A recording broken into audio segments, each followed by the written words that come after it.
नमस्कार बालमित्रांनो, आज आपण इयत्ता 6वी विषय सामान्य विज्ञान सजीवातील विविधता आणि वर्गीकरण या पाठाचा संपूर्ण स्वाध्याय पाहणार आहोत. प्रश्न पहिला, सांगा मी कोणाची जोडी लावू? क गट. अ उभयचर. उत्तर बेडूक. आ पृष्ठवंशीय. उत्तर माकड. ई खवले असणारे. उत्तर साप. प्रश्न दुसरा, आमच्यातला वेगळा कोण? अ बुरशी, भूछत्र, शेवंती, स्पायरोगायरा. उत्तर शेवंती. आ आंबा, वड, ताड, हरभरा. उत्तर ताड. ई द्राक्ष, संत्रे, लिंबू, जास्वंद. उत्तर जास्वंद. ई सूर्यफूल, वड, ज्वारी, बाजरी. उत्तर वड. उ पेरू, मुळा, गाजर, बीट. उत्तर पेरू. उ हरिण, मासा, मानव, कृमी. उत्तर मासा. प्रश्न तिसरा, आमच्यात फरक काय आहे?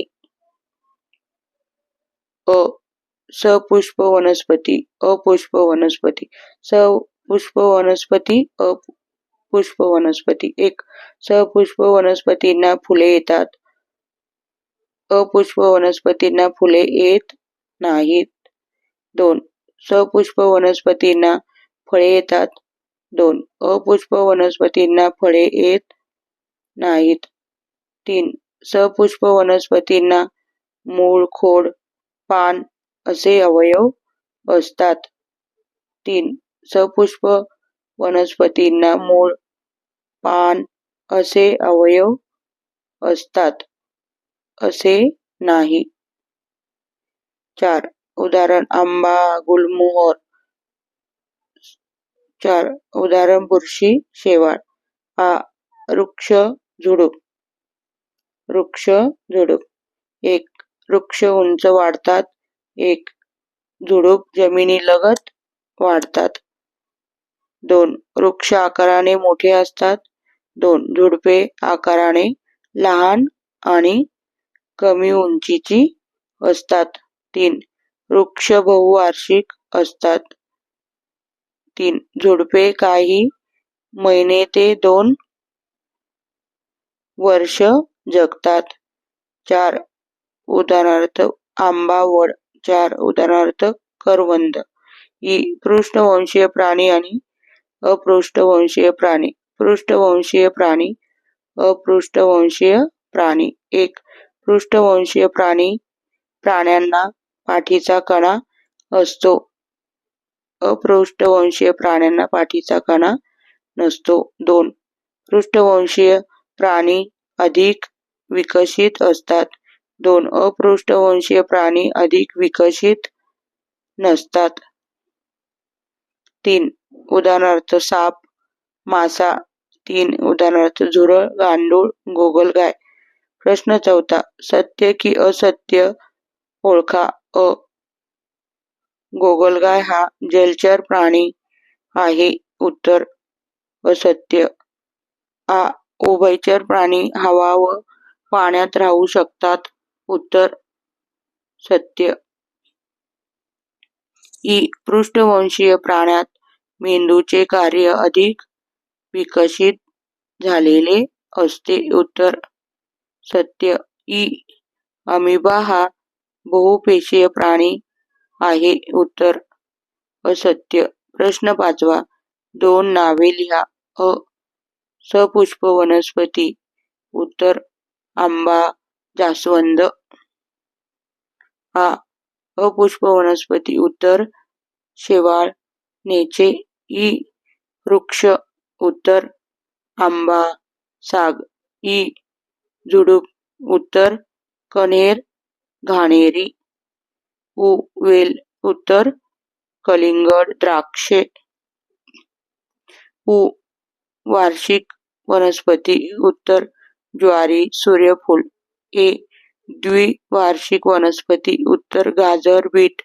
ऐ बहुवार्षिक वनस्पती. उत्तर आंबा, गुलमोहर. प्रश्न 6. खालील प्रश्नांची उत्तरे द्या. अ वनस्पतींचे अवयव कोणते? उत्तर मूळ, खोड, पाने, फुले आणि फळे ही वनस्पतींचे अवयव आहेत. मुळांची कार्य कोणती? उत्तर 1. वनस्पतींना आधार देणे. 2. वनस्पतीला आवश्यक असणारी पोषक तत्वे आणि पाणी मुळांच्या साहाय्याने शोषले जाते. 3.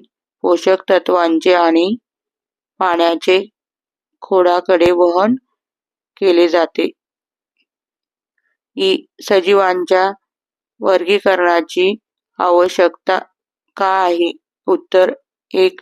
पृथ्वीवर ठिकठिकाणी भिन्न भौगोलिक परिस्थिती आहे. 2. या विविधतेचा अभ्यास करण्यासाठी आणि त्या सहज ओळखण्यासाठी सजीवांचे वर्गीकरण केले जाते. सजीवांचे वर्गीकरण करताना कोणते निकष विचारात घेतले जातात? उत्तर 1. सजीवांची रचना, निरनिराळे अवयव. 3. परस्परातील साम्यभेद. 4. वैशिष्ट्ये आणि 5. अधिवास. वेलींची काही वैशिष्ट्ये सांगा. उत्तर वेली वाढण्यासाठी आधाराची मदत घेतात. वेलीचे खोड अतिशय नाजूक, लवचिक आणि मऊ हिरवे असते. काही वेली या जमिनीवर पसरतात. काही वेलींना हवाई मुळे असतात. काही सारख्या वेलींना स्प्रिंग सारखे धागे असतात. त्यांच्या साहाय्याने त्या आधार घेतात. रोपट्याची वैशिष्ट्ये सांगून उदाहरणे द्या. उत्तर रोपटी 1 ते 1.5 मीटर पर्यंत उंच वाढतात. रोपट्यांच्या खोडाची उंची ही वृक्ष व झुडपांच्या तुलनेत अतिशय लवचिक व हिरवी असतात. रोपटे काही महिने ते 2 वर्ष जगतात.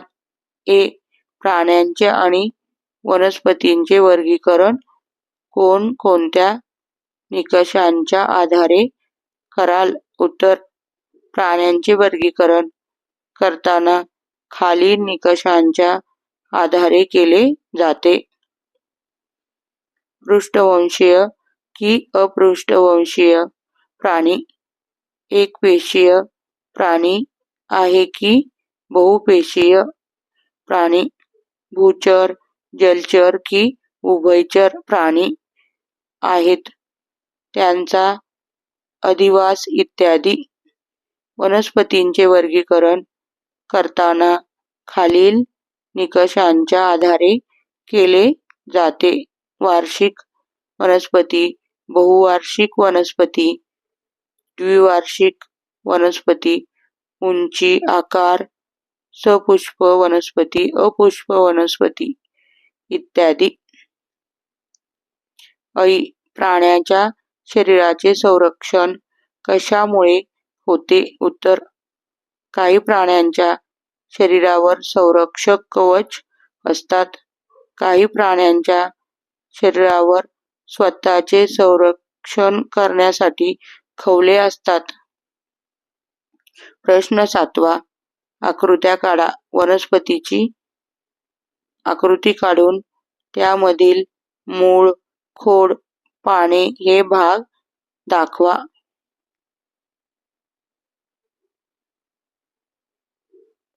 धन्यवाद.